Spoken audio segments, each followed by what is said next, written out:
नमस्कार बच्चों, अभी आप वेदांत हिंदी गद्य के पाठ 2 राजस्थान की राजनीति का पहला भाग आपने पहले देख लिया होगा। इसके लेखक अनुपम मिश्र थे। तो पहले भाग में आपको बताया गया था कि राजस्थान में पानी की समस्या बहुत ही कठिन है। जल वहाँ बड़ी मुश्किल से प्राप्त होता है क्योंकि रेगिस्तान है। पानी की कमी वहाँ बहुत रहती है और पानी की कमी को दूर करने के लिए वहाँ कई उपाय किए जाते हैं, क्योंकि पानी वहाँ 3 रूपों में मिलता है। नंबर 1, पालर पानी। ये वो पानी है जो सीधे आकाश से पृथ्वी पर बरसता है और वर्षा के द्वारा हम इसे तालाबों और गड्ढों में भर देते हैं। तो इसके द्वारा ये कहलाता है पालर पानी। नंबर 2 है पाताल पानी। जो बरसात वहाँ होती है तो कम होती है, लेकिन जो बरसात होती है वो सीधी बालू द्वारा सोख ली जाती है और सीधे पाताल में चली जाती है। अर्थात कुओं द्वारा जो हमें वहाँ पानी प्राप्त होता है वो पाताल पानी। नंबर 3 है पालर पानी। ये वर्षा द्वारा पानी जो रेत द्वारा सोखा जाता है किंतु पाताल तक नहीं पहुंच पाता। क्यों? इसके बीच में खड़िया और पत्थर की कुछ चट्टाने की पट्टी सी पाई जाती है। तो ये पानी उस पट्टी पर रुक जाता है जो कि अत्यंत मीठा होता है और इसी के लिए कुएं वगैरह खोदी जाती है, जो कि रेगिस्तान में एक पानी की प्राप्त करने का प्रमुख साधन है। वरना कुओं में और अन्य जगहों से पानी खारा प्राप्त होता है।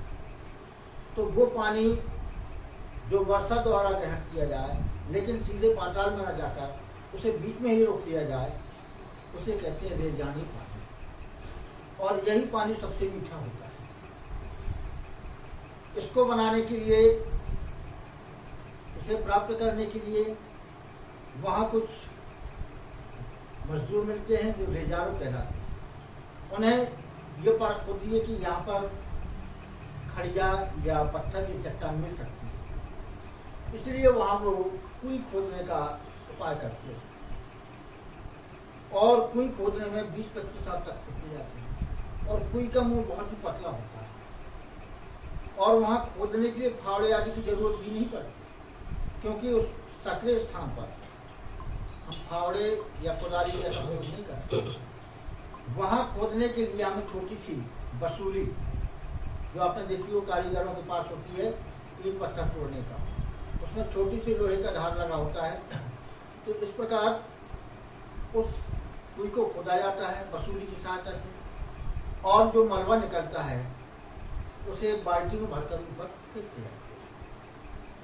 तो और जैसे जैसे हम 10-15 फुट की गहराई पर पहुंचते हैं वहाँ हवा का दबाव बहुत कम है, वहाँ हमारा दम घुटने लगता है।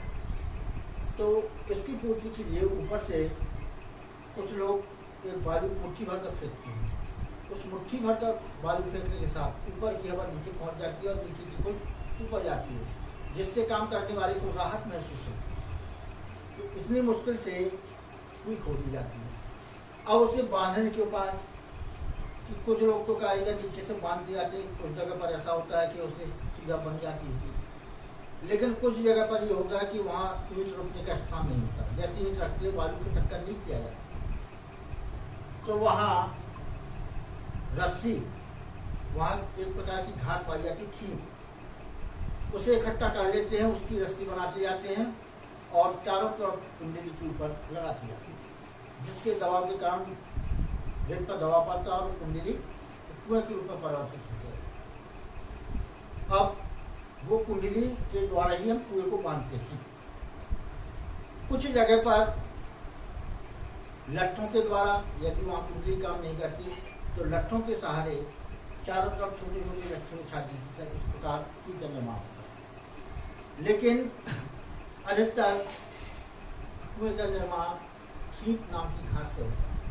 उसकी एक चक्कर लगाकर उसे छोड़ देते हैं, लेकिन रस्से का आखिरी सिरा ऊपर की ओर रहता है ये हम पहले पाठ में बता चुके हैं। अब यहाँ से सुनिए, लगभग 5 हाथ के व्यास की कुल में रस्सी की एक ही कुंडली का सिर्फ एक घेरा बनाने के लिए 15 हाथ लंबा रास्ता था। अर्थात 5 हाथ के व्यास की कुल में, व्यास का मतलब पूरा 5 हाथ जिसका व्यास हो कुएं का, उसका एक चक्कर लगाने में 15 हाथ लंबी रस्सी चाहिए। एक घेरा बनता है 15 हाथ का, जिस कुएं का व्यास 5 फीट का, 5 हाथ का होता है। एक हाथ की गहराई में रस्सी की 8 लपेटे खप जाती, अर्थात 1 फुट की गहराई में उस रस्सी के 8 या 10 लपेटे लगाए जाते हैं, अर्थात इतनी की घास की रस्सी लग जाती है। यहाँ इतनी कठिनाई से बनाई जाती है कि एक एक घास बनता जाता है, ऊपर रस्सी को बटने वाला होता है, वो रस्सी बनाता जाता है और नीचे गिरता जाता है। और इतने में ही रस्से की कुल लंबाई 150 हाथ हो जाती है। तो 150 हाथ का रास्ता लग जाता है, इसलिए बनाते हैं। अब यदि 30 हाथ गहरी कुई को मिट्टी को थामने के लिए रास्ता बनाना पड़ता। अब लेखक कहता कि यदि ये तो था 10-15 फुट, यदि 30 हाथ पर पानी मिलता है और वहां कुई बनाना हो तो कितना रास्ता लगेगा, उसी के बारे में लेखक बताता है कि 30 हाथ गहरी कुई को थामने के लिए रास्ता बांधना पड़े तो रास्ते की लंबाई 4000 के आसपास पड़े। 4000 हाथ, इतने 30 फुट की कुई बनाने के लिए 4000 हाथ की लंबी रस्सी चाहिए, जो कि उस घास से शीघ्रता से वे बनाते जाते हैं और उसको देते जाते हैं। तो नए लोगों को तो समझ में नहीं आएगा कि यहाँ कुई खोद रही है कि रास्ता बन रहा है। जो वहाँ के रहने वाले हैं उस रास्ते को देखकर वो तो समझ जाते हैं कि इस स्थान पर कुई खोदी जा रही है, लेकिन जो बाहर से आने वाला व्यक्ति है वो नहीं समझ पाता कि यहाँ क्या हो रहा है, या वो तो समझता है कि यहाँ रास्ते की बटाई हो रही है, यानी रास्ता बनाया जा रहा है और उसी का प्रयोग यहाँ पर किया जाएगा। कहीं कहीं न तो ज्यादा पत्थर मिलता है न खींची, यानी कुछ स्थान पर जहाँ पुल बनाना हो वहाँ न तो ज्यादा पत्थर मिल पाती है जिससे ये वो बांध सके, और न ज्यादा खीप नामक घास मिलती है। अब बताइए, जब दोनों चीजें प्राप्त नहीं होती तो वहाँ क्या करेंगे। लेकिन रेजानी पानी है, देख रहे कि वहाँ पत्थरों भी अप्राप्त है और खीप नाम की घास भी अप्राप्त है, लेकिन जो रेजारो होते हैं वो देख लेते कि यहाँ भी रेजानी पानी पाया जा सकता है, तो वहाँ खुदाई की जाती है, तो वहाँ भी कुइयाँ जरूर बनती है। लेकिन अब उस पत्थर के ना होने पर और खीप नामक घास के ना होने पर, अब बताइए उस कुई को कैसे बांधा जाए। तो ऐसी जगहों पर भीतर की चनाई लकड़ी के लंबे लट्ठों से, जब नहीं मिलते तो वहाँ लंबे लंबे लट्ठे उनके चारों तरफ यूं लगा दी जाती है, जिससे कि रेत नीचे न गिरता, क्योंकि उन लट्ठों के सहारे वो रेत थमी रहती। तो इस प्रकार एक दूसरे सटाकर लट्ठे चारों तरफ से गाड़ दिए जाते हैं, जिससे कि कुई की रेत नीचे न गिर पाए और कुई का पानी हम शुद्ध रूप से प्राप्त हो जाए। तो लट्ठे अरणी, वण, कैर, बावल या कुंबट के पेड़ों की डगारों से बनते। अब वो लट्ठे वहां प्राप्त होने वाले कीकर, बबूल, तो कांटेदार पेड़ है, क्योंकि राजस्थान में और बड़े पेड़ नहीं पाए जाएंगे, यही पेड़ पाए जाते हैं, तो इन्हीं के डगारों से वो छोटे छोटे लट्ठे बनाए जाते हैं। इस काम के लिए सबसे उम्दा लकड़ी अरणी की ही पाई जाती है। वहाँ अरणी नामक पौधा होता है, तो इन लट्ठों को बनाने के लिए उसके लट्ठे सबसे इस्तेमाल जाते हैं, क्योंकि ना तो वो झुकते हैं, तो सीधे बने रहते हैं। अन्य तो गीले जो लट्ठे आप लगाएंगे वो झुक नहीं सकते, जिससे उनका डर रहता है, लेकिन अरणी नामक पौधे का लट्ठा बिल्कुल हमेशा सीधा रहता है, इस कारण वहाँ इसका उपयोग भी सही माना जाता है। पर उम्दा या मध्यम दर्जे की लकड़ी न मिल पाने पर तो आग तक से भी काम लिया जाता है। लेकिन जब देखा कि वहाँ आर्डी या अच्छे किस्म के पौधे नहीं मिल रहे हैं तो वहाँ आग अकौवा जिसे बोलते हैं उसकी डगालों से भी काम चला लिया जाता है। लट्ठे नीचे से ऊपर की ओर एक दूसरे में फंसाकर सीधे खड़े किए। लट्ठे नीचे से ऊपर की एक लट्ठाया उसे कुएं के नीचे घुमाया और ऊपर की ओर ले जाते हैं और उसी नाप के प्रत्येक लट्ठे को एक एक क्रम से लगाते हैं और जब एक एक क्रम से लगकर पूरा कुएं में लग जाते हैं तब उसे छोड़ देते हैं और इन्हें खींच की रस्सी से बांधते। अब क्योंकि लट्ठे यदि स्वतंत्र रहेंगे तो कहीं भी गिर भी सकते हैं, तो इन्हें सामने के लिए खींच नामक घास होती है उसकी रस्सी बटते हैं। रस्सी बटकर एक एक लट्ठे को क्रम से बांधते जाते हैं, तब जाकर ये लट्ठे वहां स्थिर हो पाते हैं। कहीं कहीं चग की रस्सी भी काम में लाई। यदि खींच घास ना हो तो चग नाम की घास होती है वहां, उसकी भी रस्सी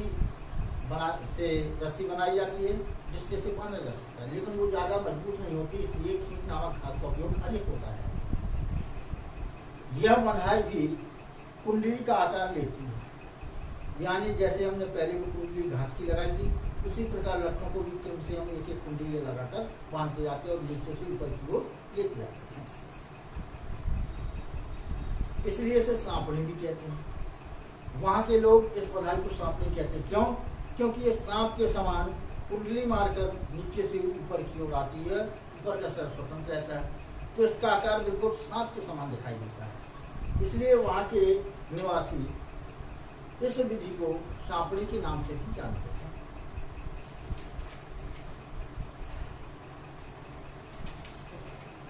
वे नीचे खुदाई और चिनाई का काम कर रहे केलनबाजी को मिट्टी की खुपर, जो नीचे काम कर रहा है लेबर, वहां के लोग उसे चेलमबाजी कहते हैं। उसे मिट्टी की खूब परख होती है। वो मिट्टी को व्यक्ति बता देता है कि यहाँ जानी पानी है और यहाँ कोई खोदी जा सकती है, और या फिर मट्टी किस प्रकार की रुक सकती है अथवा रख कर नीचे गिर जाएगी, जिसे उसे उसका अच्छी तरह से ज्ञान होता है। खड़िया पत्थर की पट्टी आते ही सारा काम रुक जाता है। जब वो वहां को कोई खोदता है 15 हाथ पर या 20 हाथ पर, और जहां से खड़िया मिट्टी या चट्टान परत आती है वहां पर पानी रोक दिया जाता है, यानी वहां पर कार रोक दिया जाता है। इस क्षण नीचे धार लग जाती है, किनारों के ऊपर आ जाता है, और जैसे ही वो सतह पर पहुंचते हैं तो अगल बगल से पानी की धार लगातार इकट्ठी होने लगती है, और उस समय वो तेजारों को काम करने वाला जिसे बोलते हैं वो ऊपर आ जाता है, अर्थात पानी चारों से आ जाता है। इसलिए पहले से लट्ठे वगैरह लगा देते हैं, यदि पानी आ जाए तो उससे मिट्टी गिर सकती है। उनकी सफलता यानी सजलता उत्सव का अवसर बन जाता है। जैसे कोई हमारे यहाँ अपने यहाँ नलकूप वगैरह खोदता है, और यदि नलकूप की खुदाई सफलतापूर्वक हो जाती है तो लोग किसी से मिठाइयाँ बांटते हैं या एक दूसरे में प्रसन्नता का अनुभव करते हैं कि हमारी ये सफल हो गया। उसी प्रकार जब कोई सफलतापूर्वक खोद ली जाती है और उसे बांध दिया जाता है तो वहाँ के लोग एक दूसरे में प्रसन्नतापूर्वक उत्सव के रूप में उसे मनाते हैं और मिठाइयाँ एक दूसरे को बांटते हैं।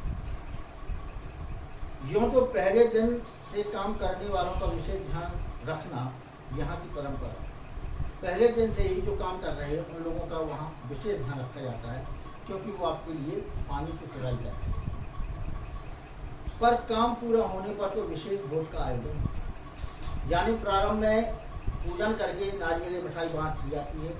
इसके पश्चात कामदारों पर ध्यान रखा जाता है, और जब काम समाप्त हो जाता है यानी पूरी बन जाती है तो यहाँ भोज का आयोजन होता है, यानी संपूर्ण गाँव वालों को भोज के लिए निमंत्रित किया जाता है। चेलमबाजी को विदाई के समय तरह तरह की भेंट दी जाती है, अर्थात नगर को तो भोज दिया जाता है, लेकिन जो मजदूर काम करके जिसने कोई खोदी है उसे तरह तरह के उपहार दिए जाते हैं और तब उसे विदा किया जाता है, यानी मुद्रा भी देते हैं, कपड़े लत्ते भी देते हैं।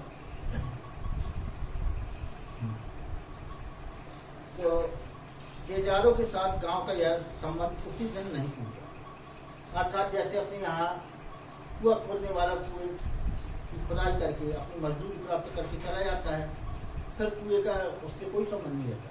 लेकिन यहाँ ऐसा नहीं, अर्थात कोई खोदने वाले का संबंध उस विदाई और भोज से ही समाप्त नहीं हो जाता,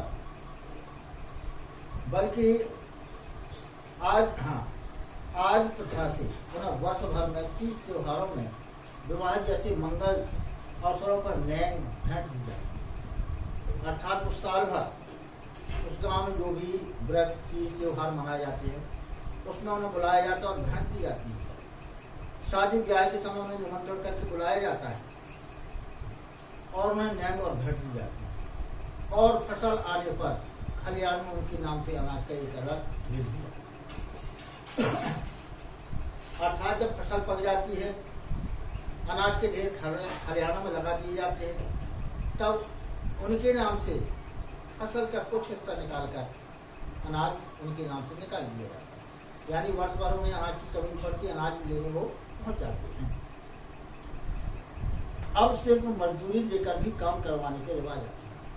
पहले इतने रिवाज थे कि उनको हर एक तीज त्योहार पर बुलाया जाता था, नैन और भेंट दिए जाते थे, लेकिन अब वो प्रथा समाप्त हो गई। कोई खुदवाने वाले को नगद वेतन देकर, उनकी मजदूरी देकर वहां से विदा कर दिया जाता है और वो उस नींद को लेकर चले जाते हैं। कई जगहों पर ठेकेदारों के बदले सामान्य गृहस्थी की विशिष्ट कला की पसंद करते हैं, अर्थात जो कुएं खोदने वाले होते हैं उनके साथ कुछ वहाँ के निवासी गढ़ियों से सीखना चाहते हैं और उनके साथ जाकर वो विशिष्ट कला को सीख लेते हैं। तो उनके स्थान पर अब वहीं के नागरिक इस कार्य को पूरा करने लगते हैं। जैसलमेर के अनेक गांवों में पालीवाल ब्राह्मणों और मेघवालों के हाथों से 100-200 वर्ष पहले बनी पाल या कुइयां आज भी बिना थके पानी देता है। जैसलमेर के जो छोटे छोटे गांव हैं उनमें पालीवाल ब्राह्मणों ने और मेघवालों जो अनुसूचित जाति थे, इन्होंने कई जगह छोटी छोटी कुएं खोदे जो आज भी लगातार पानी दे रहे हैं, अर्थात उनमें पानी की कमी कभी नहीं पड़ी और मीठा पानी पूरे जैसलमेर में मिलता। तो बताओ, इतने समय की पुरानी कुइयां आज भी पानी दे रही हैं। कुएं का मुंह छोटा रखने के 3 बड़े कारक हैं। क्यों उसका मुंह क्यों छोटा रखा जाता है? रेत में जमा नमी से पानी की बूंदें बहुत धीरे धीरे जो नमी ऊपर तक आती है, वो क्योंकि मुंह छोटा होने से पानी की बूंद कम होती है। दिन भर में एक कुएं मुश्किल से इतना ही पानी जमा कर पाती है कि उसमें से 2-3 घड़े भर, अर्थात कुएं में दिन भर में 2-3 घड़े पानी ही प्राप्त होता है। कुएं के तल पर पानी की मात्रा इतनी कम होती है कि यदि कुएं का व्यास बड़ा हो तो कम मात्रा का पानी ज्यादा फैल जाएगा और उसे ऊपर लाना संभव है। अर्थात इसलिए छोटा रखा जाता है उस समय कि यदि हम चौड़ा कर दिया जाए तो वो पानी पूरे तल पर फैल जाएगा और उसे प्राप्त नहीं कर पाएंगे, क्योंकि जब छोटा होगा तो कम से कम 2-3 घड़े भर जाएंगे, लेकिन वो तल ही में फैल जाएगा और उसे हम प्राप्त नहीं कर सकते। इस कारण कुओं की अपेक्षा कुएं का मुंह छोटा रखा जाता है। तो छोटे व्यास की कुएं में धीरे धीरे रिसकर आ रहा पानी 2-4 हाथ की ऊंचाई ले लेता है, यानी 2-4 हाथ की ऊंचाई तक आ जाता है, फिर उसमें से लोग पानी भरते हैं। कई जगहों पर कुएं से पानी निकालते समय छोटी बाल्टी के बदले छोटी चरस का उपयोग होती है, यानी उसमें बाल्टी की जगह चरस होती है, चमड़े का बना हुआ एक थैलानुमा, उसके ऊपर हैंडल में एक लोहे का डंडा लगा होता है। तो क्यों इसकी वजह? क्योंकि बाल्टी पानी में पूरी नहीं दिखती, क्योंकि कुएं में बहुत कम पानी आता है, लेकिन चरस को नीचे फैलाने पर बिल्कुल समतल हो जाता है उसी के तल पर, और लोहे के हैंडल के कारण जितना पानी होता है चरस के अंदर भर जाता है, लेकिन जब आप ऊंची खींचते हैं तो पूरा चरस पानी से आ जाता है। इस प्रकार हम चरस से पानी प्राप्त कर सकते हैं। बाल्टी भारी होने के कारण उसका तल ही डूबता है, उसे करने पर, सीधा करने पर कितना सामान यह हुआ, लेकिन इसीलिए बाल्टी की जगह वहाँ चरस का प्रयोग करते हैं।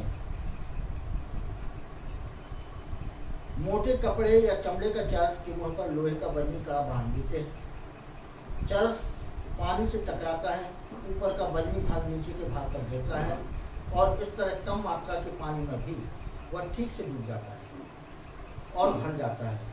भर जाने के बाद ऊपर उठते ही चरस अपना पूरा आकार दे देता है। पहले वो सिकुड़ जाता है, लेकिन जब भर जाता है तो अपनी तरफ फुल आकार में आ जाता है और एक तरफ पानी हमें प्राप्त हो जाता है। पिछले दौर में ऐसे कुछ गांवों के आसपास से सड़कें निकली हैं, ट्रक दौड़े हैं, ट्रकों की फटी चूर से भी छोटी चरसी बनने लगी। अर्थात पहले चमड़े की चरस का उपयोग किया जाता था। अब जो टायर ट्यूब या ठेले या कारों में फट जाते हैं, उनसे छोटी सी चरस बनने लगी, अर्थात रबड़ की चरस भी बनाते हैं। यानी कुछ लोग चमड़े का प्रयोग करना नहीं चाहते, तो आजकल रबड़ की चरस भी बनने लगी। कुंई के व्यास का संबंध इन क्षेत्रों में पड़ने वाली तेज गर्मी से। व्यास बड़ा हो तो कुंई के भीतर पानी ज्यादा फैलता है और बड़ा व्यास पानी के भाप को भाप बनाकर उड़ने से रोक नहीं, क्योंकि यदि हम कुंई का व्यास चौड़ा रखते हैं तो एक तो पानी तल पर फैल जाएगा, उसे प्राप्त नहीं करें, और अधिक मुंह खुला होने के कारण गर्मी का प्रभाव अधिक पड़ेगा और अधिक पानी वाष्प बनकर उड़ जाएगा। इस प्रकार कुंई धीमे धीमे सूख जाएगी। इसलिए कुंई का व्यास छोटा रखा जाता है। कुंई को उनके पानी को साफ रखने के लिए उसे ढककर रखना चाहिए, अर्थात कुंई को चारों ओर हमें ढक्कन, कोई घाट फूट या कोई ढक्कन बना दिया जाता है उसके ऊपर, क्योंकि अधिकतर लोग रेगिस्तान में आंधियाँ चलती हैं, उससे भी कंकड़ पत्थर भी उसमें गिर सकते हैं जो पानी को दूषित कर सकते हैं। इसलिए हमें उसे रखने के लिए ढक्कन लगाना पड़ता है। हर एक कुंई पर लकड़ी के बने ढक्कन मिलेंगे, कहीं कहीं तो खस की चट्टी की तरह घाट फूस या छोटी छोटी टहनियों से बनी ढक्कनों का उपयोग किया जाता है। यानी किसी भी कुंई को खाली नहीं छोड़ा जाता, हर एक पर ढक्कन लगा दिया। जहाँ नई सड़कें निकली हैं और तरह तरह नए और अपरिचित लोगों की आवक जावक भी बढ़ गई है, वहाँ अमृत जैसे इस मीठे पानी की सुरक्षा भी करें, क्योंकि अब जगह जगह सड़कें बन गई, बहुत सी यात्री बाहर क्षेत्रों से जाते हैं, हो सकता है इसमें कुछ डाल भी दे, इसलिए सुरक्षा वहाँ उनकी और बढ़ा दी गई है, जिसके कारण इन्हें ढक्कन रखना पड़ता है। तो इन इलाकों में कई कुंइयों के ढक्कनों पर छोटे छोटे ताले भी लगने लगे। अब वो ढक्कन बनाकर उसमें ताले भी लगा देते हैं। ताले कुंई के ऊपर पानी खींचने के लिए लगी घिरनी या चक्री पर भी लगाए जाते हैं, जिसके कारण चक्री घूमेगी नहीं और पानी नीचे से निकलेगा। कुंई गहरी बने हो तो पानी खींचने की सुविधा के लिए उसके ऊपर घिरनी या चक्री भी लगाए। यदि कुंई की गहराई ज़्यादा हो तो पानी खींचने के ऊपर एक चरखी लगा दी जाती है, डंडे में घिरनी, जैसे घिरनी कहते हैं, उस पर रस्सी डालकर पानी खींचा जाता है, जो आसानी से खींच जाता है। तो चरखी या फरेड़ी भी ये कहलाती है। यह चरखी लोहे की दो भुजाओं पर भी लगाई जाती है, लेकिन प्रायः यह गुलेल के आकार के एक मजबूत तने को काटकर उसमें आर पार छेद बनाकर लगाई जाती है। यानी लकड़ी की मोटी तने को आर पार छेद कर लिया, उसमें एक घिरनी फिट कर दी जाती है। फिर ओडाक, जैसे ओडाक कहते हैं। ओडाक और चरखी के बिना इतनी गहरी और सकली कुंई से पानी निकालना बहुत कठिन काम होता है। यदि चरखी ने लगी तो इतनी गहराई में पानी निकालना कठिन होता है। ओडाक और चरखी को यहाँ वहाँ बिना टकराए सीधी ऊपर टकराते हैं। यदि चरखी ने लगी तो हमारा बर्तन यहाँ वहाँ टकरा गया, जिससे कुछ गिरने का डर रहता है। चरखी के सारे उसी का बर्तन बीच में जाता है और पानी हर जाता है। ऐसे क्षेत्र में एक बड़े साफ सुथरे मैदान में 30-40 कुइयाँ भी मिल जाती हैं। हर घर की एक कुई, परिवार बड़ा हो तो एक से अधिक कुई भी वहाँ प्राप्त हो। निजी और सार्वजनिक संपत्ति का विभाजन करने वाली मोटी रेखा कुई के मामले में बड़े विस्तृत ढंग से मिल जाती है। तो हर एक की अपनी अपनी कुई, यानी वहाँ जितने परिवार हैं अधिकतर लोग अपनी अपनी कुई बना लेते हैं, जिससे अपने पानी का उपयोग करते हैं। क्योंकि कुई से उतना ही सीमित पानी मात्रा और पानी निकलता है, इसलिए हर परिवार अपनी अपनी अलग कुई बनाते हैं और उसे बनाने और उससे पानी लेने का हक उनका अपना हक। लेकिन कुई जिस क्षेत्र में बनती है वह गांव समाज की सार्वजनिक जमीन, यानी जिस क्षेत्र में कुई बनाई जाती है वह ग्राम समाज की जमीन मानी जाती है, किसी की अलग से नहीं हो सकती कि उसके ये गांव समाज की जमीन मानी जाती है जहाँ पर ये कुएं बनाए जाते हैं। उस जगह बरसने वाला पानी ही बाद में वर्ष भर नमी की तरह सुरक्षित रहेगा और इसी नमी से साल भर कुइयों में पानी भरेगा। नमी की मात्रा तो वहाँ हो चुकी, वर्षा से तय हो गई है। अब उस क्षेत्र में बनने वाली हर नई कुई का अर्थ है पहले से तय नमी का बंटवारा।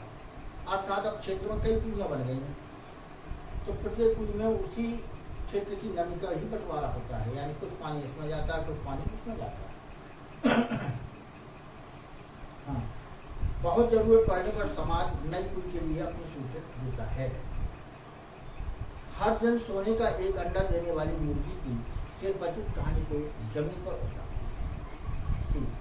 इससे दिन भर में बस 2-3 घड़ा मीठा पानी ही निकाला जा सकता है। इसलिए प्रत्येक गाँववासी अपने अपने कुएं से 3-4 घड़े पानी निकाल लेता और ठंडा होने की करती है। इस प्रकार उन्हें पर्याप्त पीने का पानी प्राप्त हो जाता है। इसलिए प्राय पूरा गांव गोधूली बेला में कुइयों पर आता है। गोधूली बेला जब गायें घर लौटने लगती हैं, अर्थात संध्या के समय, वो कहलाती है गोधूली बेला। लौटने लगती उस समय तब मेरा सा लग जाता है कुइयों पर। सब लोग अपने अपने पानी, दिन भर का जो पानी होता है उसे। गांव से सटे मैदान में 30-40 कुइयों पर एक साथ घूमती घिरनियों का स्वर गोचर होने लगा। जब 30-40 घर हैं तो प्रत्येक पर घिरनी लगी है, उससे पानी खींचा जा रहा है, तो चारों घिरनियों का स्वर गोधूली बेला में सुनाई देने लगा। अर्थात सभी लोग अपने अपने मुँह से पानी खींच रहे होते हैं। और लौट रहे पशुओं की घंटियां और रवाने की आवाज में समा जाती है। जानवर जो हर कैसे अपने घर लौट रहे हैं, उनके गले में बंधी हुई घंटियां और उनके बोलने का स्वर चारों ओर गूंज जाता है। इस समय संध्या 2-3 घड़े भर जाने पर डोल और रस्सियां समेट ली जाती है। जब 2-3 घड़े भर गए तो जो रस्सी और डोल लाए थे उसको समेट लिया जाता है। कुइयों के ढक्कन वापस बंद हो जाते हैं। रात भर और अगले दिन कुइयां आराम करेंगे, यानी रात भर और दिन भर कुइयों में से कोई पानी नहीं निकालेगा, बढ़ता पानी इकट्ठा होता जाएगा। तो रेत के नीचे सब जगह खड़िया की पट्टी नहीं, इसलिए कुई भी पूरे राजस्थान में नहीं मिलेगा। चूरू, बीकानेर, जैसलमेर और बाड़मेर कई क्षेत्रों में यह पट्टी पड़ती है। अर्थात इन क्षेत्रों में ये खड़िया या चट्टान की पट पाई जाती है और इसी कारण वहाँ गांव-गांव में कुइयां ही कुइयां हैं। जैसलमेर जिले की एक गांव खड़ेरू की छाणी में तो 120 कुइयां, यानी छोटा सा गाँव, लेकिन वहाँ 120 कुइयां हैं। लोग इस क्षेत्र को 6 बीसी यानी 6 गुणा 20 के नाम से जानते थे, यानी 6 गुणा 20 बराबर 120। कहीं कहीं इन्हें पार भी कहते हैं। जैसलमेर तथा बाड़मेर के कई गांव पार के कारण ही आबाद हैं और इसलिए उन गांवों के नाम भी पार पर ही है। जैसे जानरे आलो पार और सिरगू आलो पार, यानी यहाँ वो खड़िया और संगमरमर की पट्टी पाई जाती है, इसलिए इसे पार बोलते हैं। अलग अलग जगहों पर खड़िया पट्टी के भी अलग अलग नाम हैं। कहीं यह चारोली है तो कहीं धाधड़ी, धाधड़ी कहीं पर बिट्टू, रो बल्लियों के नाम से भी जानी जाती है। तो कहीं इस पट्टी का नाम केवल खड़ी है और इसी खड़ी के बल पर खारे पानी के बीच में मीठा पानी देती खड़ी रहती है। अर्थात कुई के बारे में अभी लेखक ने इतना बताया कि राजस्थान में पानी की कमी को दूर करने के लिए किस प्रकार की कुई खोजी जाती है और वहाँ उनका किस प्रकार का उपयोग होता है। इस पाठ के द्वारा आपको समझाया गया। अब ये पाठ समाप्त होता है। अब जरूरी नमस्कार।